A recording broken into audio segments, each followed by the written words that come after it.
నమస్కారం. ఈరోజు మనమొక అదిరిపోయే విశ్లేషణలోకి డైరెక్ట్గా వెళ్ళిపోదాం. ఆధునిక డిజిటల్ యుగంలో మన పల్లెటూరి రచ్చబండ ఎలా మారిపోయిందో ఎప్పుడైనా ఊహించారా?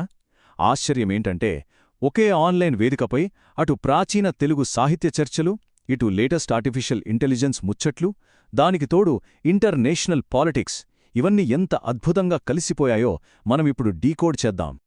ఈ విశ్లేషణలో మనం ప్రధానంగా 5 ఇంట్రెస్టింగ్ టాపిక్స్ కవర్ చేయబోతున్నాం.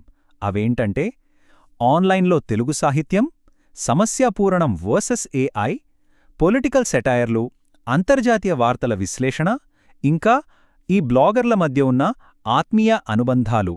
ఇవన్నీ నిజంగా చాలా రసవత్తరంగా ఉండబోతున్నాయి. సరే, ఇక ఏమాత్రం లేట్ చేయకుండా మన మొదటి టాపిక్ అంటే డిజిటల్ వేదికపై తెలుగు సాహిత్యం గురించి మాట్లాడుకుందాం. ఈ కామెంట్ సెక్షన్లలో కేవలం క్యాజువల్ మాటలు మాత్రమే కాదు సుమా, ఎంతో డెప్తున్న ఎమోషన్స్, సంప్రదాయ సాహిత్య రూపాలు ఎలా దాగున్నాయో మనం గమనించవచ్చు.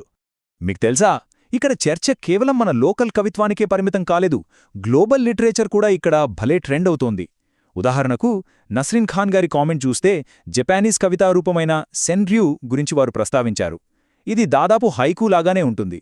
దీని బట్టి అర్థం చేసుకోవచ్చు ఈ కమ్యూనిటీ టేస్ట్ దేశీయంగానే కాకుండా ఎంత ఇంటర్నేషనల్ లెవెల్లో ఉందో కదా. ఇక ఇక్కడి ఎమోషనల్ కనెక్షన్ గురించి చెప్పాలంటే నిజంగా హ్యాట్స్ ఆఫ్ చెప్పాల్సిందే. డాక్టర్ ఉడుము ఝాన్సీ లాంటివారు తమ గురువుగారైన తుమ్మల సారిని తలుచుకొని ఎంత హృద్యంగా కన్నీటి నివాళి అర్పించారో చూస్తే మనకొక విషయం అర్థమవుతోంది. ఇదొక సాధారణ ఆన్లైన్ స్పేస్లాగా కాకుండా ఒక ఆత్మీయ వేదికలాగా ఎలా మారిపోయిందో ఇలాంటి మాటలు మనకు స్పష్టంగా చూపిస్తున్నాయి.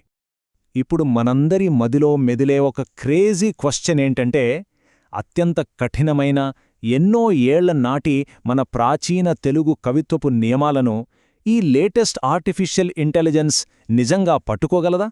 మన ఛందస్సును ఏఐ క్రాక్ చేయగలదా? ఎగ్జాక్ట్గా ఈ పాయింట్తోనే మనం మన రెండో టాపిక్లోకి ఎంటర్ అవుతున్నాం. సమస్యాపూరణం, కృత్రిమ మేధ. మన ప్రాచీన ఛందస్సుకి సిలికాన్ వ్యాలీకి చెందిన ఆధునిక క్లాడ్ 4.6కి మధ్య జరిగిన ఒక ఇంట్రెస్టింగ్ ఫైట్ గురించి ఇప్పుడు మాట్లాడుకుందాం. అసలిక్కడ మనం అర్థం చేసుకోవాల్సిన మెయిన్ పాయింట్ ఏంటంటే సమస్యాపూరణం.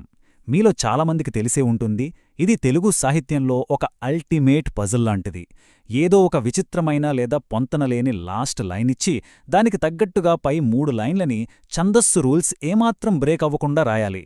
ఇది మనలాంటి మనుషులకే చాలా టఫ్. అలాంటిదిక మిషన్స్కి ఇంకెంత కష్టమో ఊహించుకోండి. అవును, మీరు ఊహించింది నిజమే. జిలేబీ లాంటి యాక్టివ్ బ్లాగర్లు ఈ ఏఐకి ఒక టెస్ట్ పెట్టారు. ఆ రిజల్ట్ చూస్తే భలే నవ్వొస్తుంది. ఆ ఏఐ ఆ సమస్యలోని సెటైర్ని బాగానే క్యాచ్ చేసింది, కానీ పాపం 3వ లైన్కొచ్చేసరికి ఛందస్సుని గాలికి వదిలేసి చేతులెత్తేసింది. మనుషుల అంచనాలకు తగ్గట్టు రూల్స్ ఫాలో అవడంలో ఏఐ ఇక్కడ పూర్తిగా ఫెయిల్ అయిపోయింది. ఇక్కడ మైండ్ బ్లోయింగ్ విషయం ఏంటంటే, స్వయంగా ఆ ఏఐ అంటే ఆ క్లాడ్ మోడలే తన ఓటమిని ఒప్పుకోవడం. మేధోమదనం లేదా బ్రెయిన్ స్టార్మింగ్ అనేది డైలీ మెమరీకి మించిన విషయమని, తనకు పర్సిస్టెంట్ మెమరీ లేకపోవడం వల్ల మనుషులలాగా నిజమైన ఆలోచన చేయడం సాధ్యం కాదని అది చాలా నిజాయితీగా యాక్సెప్ట్ చేసింది. అంటే మన సంప్రదాయాలకు మనుషుల టచ్ ఎంత అవసరమో ఇది ప్రూవ్ చేస్తుంది కదూ. రైట్, ఇక మనం 3వ విభాగానికి షిఫ్ట్ అవుదాం. రాజకీయ విమర్శలు, వ్యంగ్యాస్త్రాలు. ఈ ఆన్లైన్ కమ్యూనిటీ కరెంట్ పాలిటిక్స్ని ఎంత సెటైరికల్గా డీల్ చేస్తుందో మనం ఇప్పుడు చూద్దాం. పర్సనల్ బయాస్ లేకుండా కేవలం వాళ్ల భాషా ప్రయోగాన్ని మాత్రమే ఎంజాయ్ చేద్దాం. పొలిటికల్ లీడర్స్ ఎత్తుగొడలను వాళ్ల చుట్టూ ఉచ్చు బిగుసుకోవడాన్ని వర్ణించడానికి వీళ్ళొక భలే క్రేజీ పదాన్ని కనిపెట్టారు. అదే పిలక కత్తిరింపు.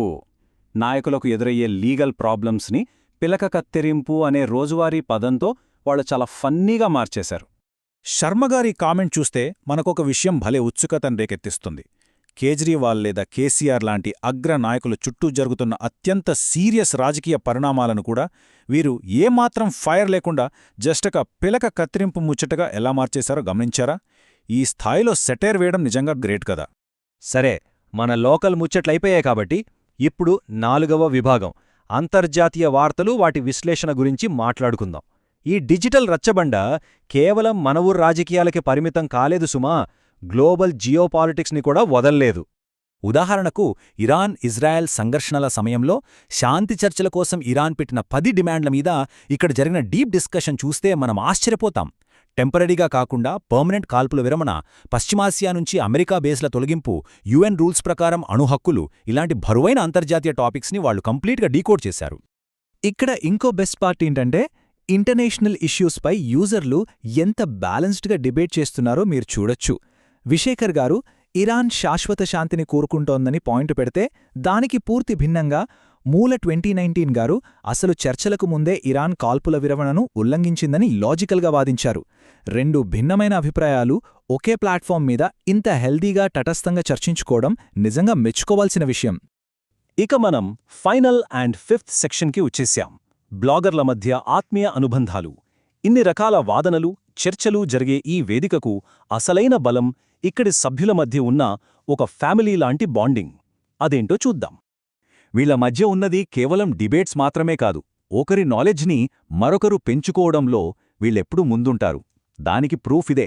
దొరకడానికి ఎంతో కష్టమైన శ్రీ భాస్కర విజయం లాంటి రేర్ పుస్తకాల పీడిఎఫ్లను జిలేబిగారు తోటి బ్లాగర్లకు ఒక గిఫ్ట్లాగా పంపించారు.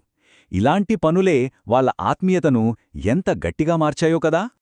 ఇక వీళ్ల లాంగ్వేజ్ స్కిల్స్ చూస్తే మనకు మతిపోవాల్సిందే.